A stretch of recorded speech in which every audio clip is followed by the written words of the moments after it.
Hey everybody, it's Kari and Jagger with Shredstone. Jagger's going to do some talking about the bike back here, and we're going to go from there. He's going to tell you the good, the bad, and everything for the Trans-America Trail. The good, the bad, and the ugly. What we brought and didn't need, what we didn't bring and had to buy, or what we should have brought. The modifications we did to the bike, what worked, what didn't. We're going to go through the gear, what we liked, what we didn't. What went wrong? What we wore, what went wrong.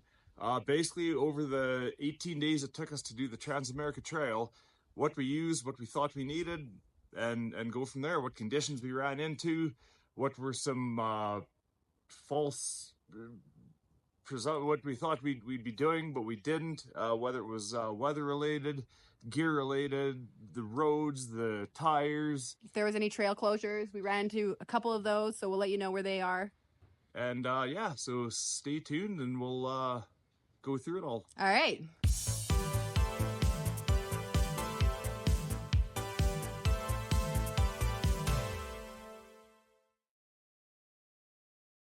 All right, so first off, why we picked the KTM 690. We wanted a bike that was big enough that could handle the weight of pannier bags, but yet not too big that we couldn't maneuver in some of the single track and double track trails.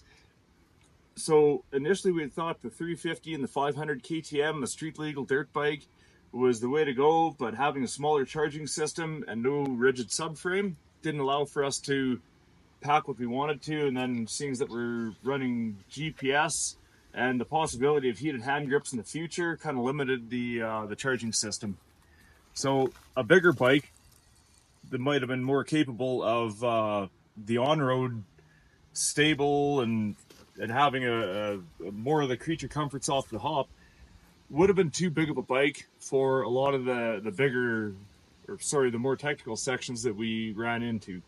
The KTM 690 proved to be the optimal bike. We did run into a couple issues that we'll get into later. And just to add on to what Jagger says about the KTM 690, we also chose this bike because I'm a lady rider and a lot of girls would think this bike is too big. But you can actually pick this bike up. Maybe not 5 times in a day, but at least once, twice in a day, even with the panniers on the back. The seat height isn't too high for a girl. If you're running on the taller side, obviously if you're a shorter girl, you're gonna need to put a lower seat on. I actually ran with a 2-inch pad on here and was still able to kick my kickstand up. It's a very comfortable bike for a girl to ride. For all the accessories we put on the bike and why we liked them, why we didn't like them, and everything in between. Starting from the front to the back, first off, we have the Raid Garage fairing. It's quite fatiguing riding a bike with no fairing and no windbreak. You get a lot of wind on your chest, so there's adds to a lot of arm pump. Also gives us a good spot to mount the GPS. So it brings me to this. We ran the Garmin Zumo XT 2.0, and I was able to see where Kari was and vice versa. This is what we actually put the SD card in for the navigation of the Trans-America Trail. Very easy to use, weather resistant, touch screen, could use it with gloves and whatnot. Moving forward, we have the ram mount just enduro mirror, so we can easily fold this out of the way when doing tight technical stuff, yet put it back for highway and trail use to look behind you and whatnot. Still keeps you legal. Next, we have the quad lock. It's inductive charging system, allows you to easily hook your phone to. You can see it while you're riding, keeps your phone charged. We've got the Cycler Pro Ben Bark Busters. As you can see, they were needed a couple times. We haven't changed out the signal lights yet. These are factory, just relocated to the Raid Garage fairing, and they stood up. They do shake a bit when you're riding at highway speed, but definitely worked. No issues with them. Next, we have the Moscow Moto tank bag. It's great. You can unclip it. This is where we kept all our essentials: keys, wallet, passport, anything we needed quick access to, charging cables. This is nice to have this here. We have the auxiliary fuel tank underneath here, also from Raid Garage. This is our petcock here for when we needed fuel. Although we didn't use it every time, it's nice to know that we have that. The fueling for that is just up here.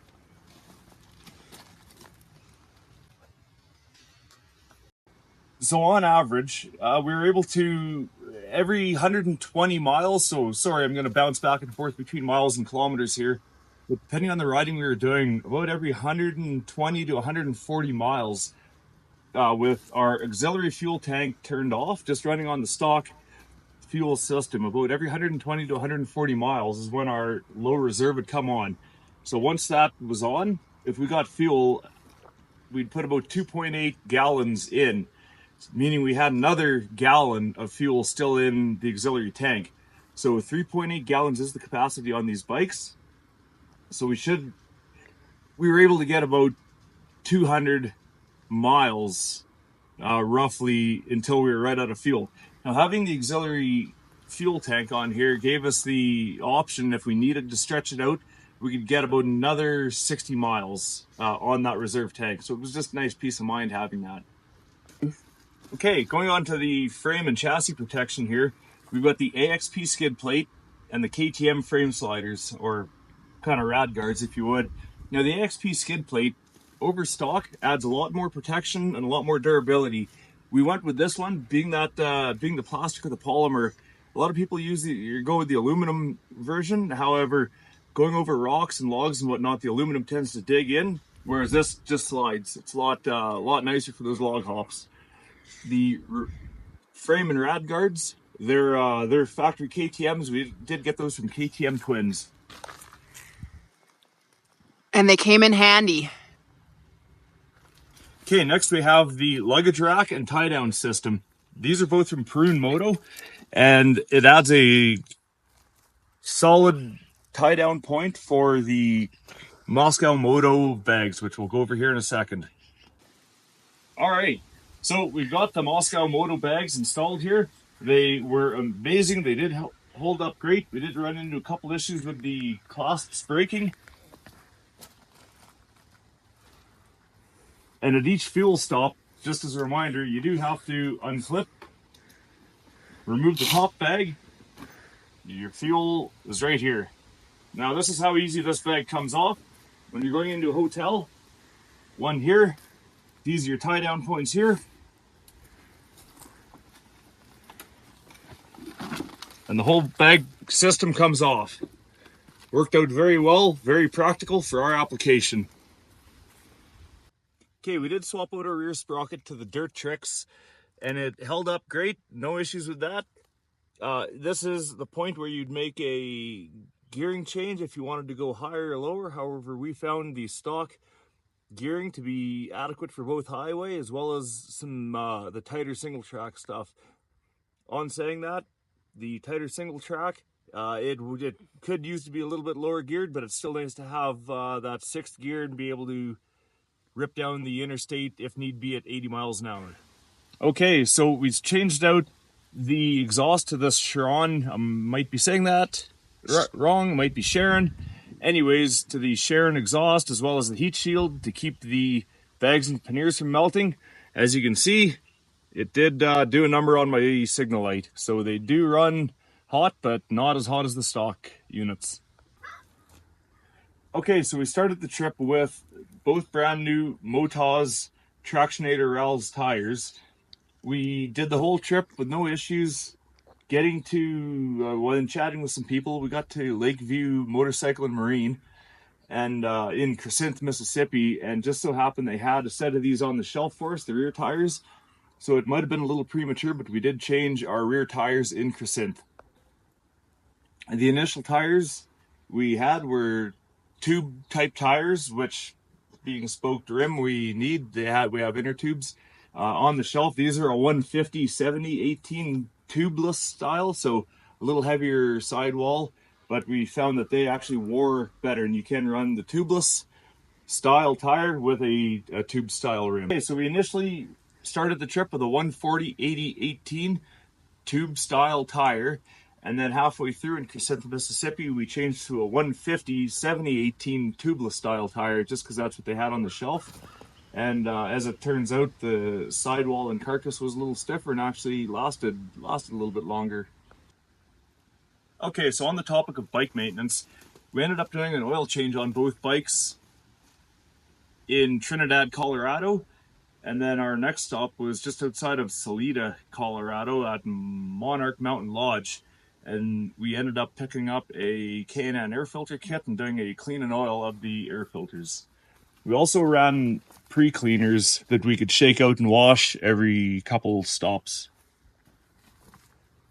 Okay, so the KTM, like mentioned, does have a subframe fuel tank. Kari's bike was built and loaded down roughly the same as mine. We both rode the exact same terrain. These bikes do have some known issues with breaking fuel tank bolts. However, doesn't seem to be a common issue of cracking the actual fuel tank. So after talking with KTM and the dealerships, that fuel tank is being warranted, and it was a defect in the fuel tank itself. So it's not something to shouldn't be held against the bike or the design. It's that was a manufacturer defect. All right, so we're gonna go over what we wore on this trip. You don't actually need to pack a lot. For clothing, I took one pair of riding overalls, the Fast House. I guess they're Motoralls, I think is what they're called. I wore a really aerated mesh Fast House jersey. Under that, being a girl, obviously I had a tank top on, and then my chest protector. I wore knee braces. I'm a girl who's broke her leg 3 times, so I thought I should wear these on the big bike.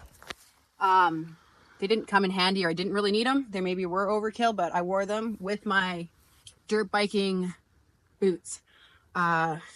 On top of that, on a colder day, I brought this old Fox Legion jacket. There is no padding in it. I took it out years ago, but it kept me pretty warm. When it got really cold, I'd throw a hoodie under that.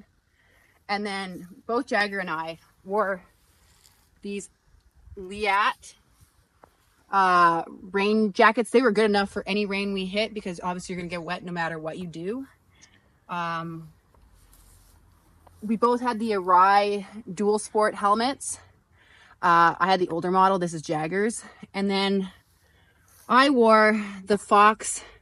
I'm not sure exactly what model of vest this is, but it's more like their tactical vest. It had a lot of pockets so you could store whatever you needed in there. I think we had pepper spray in here. My spot in the back, I was able to store a saw, some cutlery, some zip ties. On this side, some outdoor flushable wipes and a bungee. So it's a pretty useful vest. You're able to get a lot of things without having to dig out of your pack for them. So this was also really neat. We bought them for mosquito repellent. We just hooked them around our vest, and they actually worked really well when we were in Tennessee and the bugs were pretty out there. Okay, very similar to Kari, I had a climb version of the vest. They have hydration packs in the back. Mine was 3 liters. I believe Kari's was 2 liters. But again, having lots of pockets and everything very accessible. Very nice to have that right there. Lots of places to clip things. She has the Spot. I have the Garmin InReach Mini.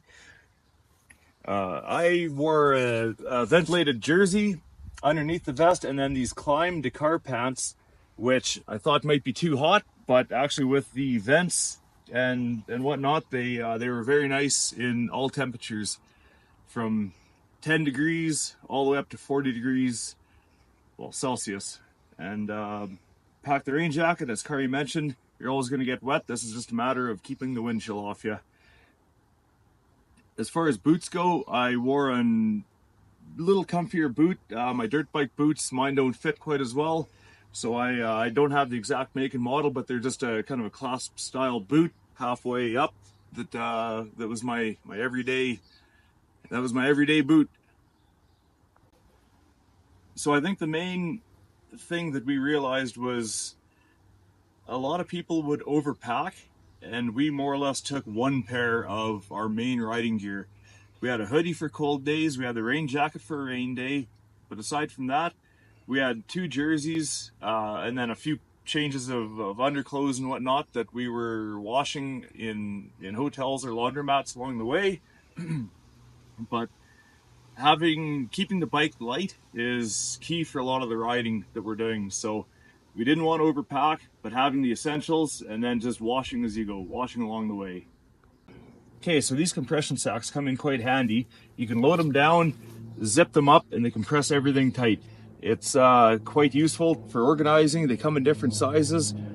Having your outerwear in one, your underwear in another, and dirty laundry in another. So, so just a quick breakdown of how we actually packed everything. On one side, we had our food. We brought a lot of MREs and whatnot.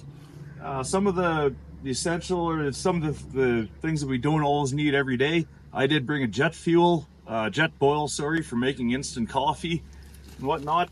Our top bag that was easiest accessible, that Velcro's on and off, that was all our clothes. That was our dirty laundry, underwear, outerwear, rain jackets, hoodies. If conditions change, they're easy to get out, easy to pull off. You can pull off to the side of the road, quickly pull out your rain jacket. It goes over our vest and really really worked well.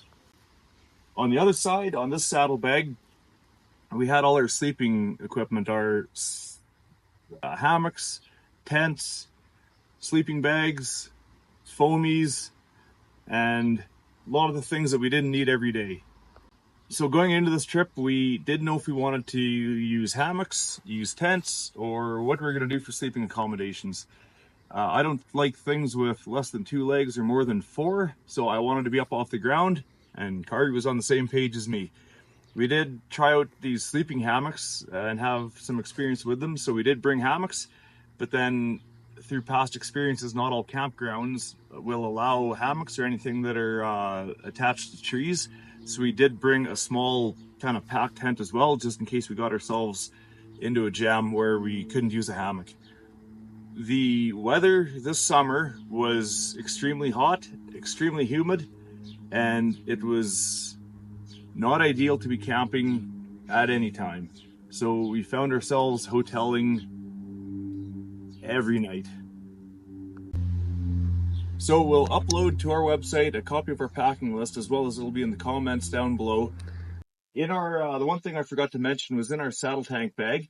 Some of the things that we had to buy along the way were nail clippers. If you're going to be gone for upwards of a month, it's good to have nail clippers, bug spray, aloe vera for sun burns, sunscreen to prevent that, and cell phone chargers, Apple Watch, or if you have a Garmin watch, make sure to bring the adequate chargers for those.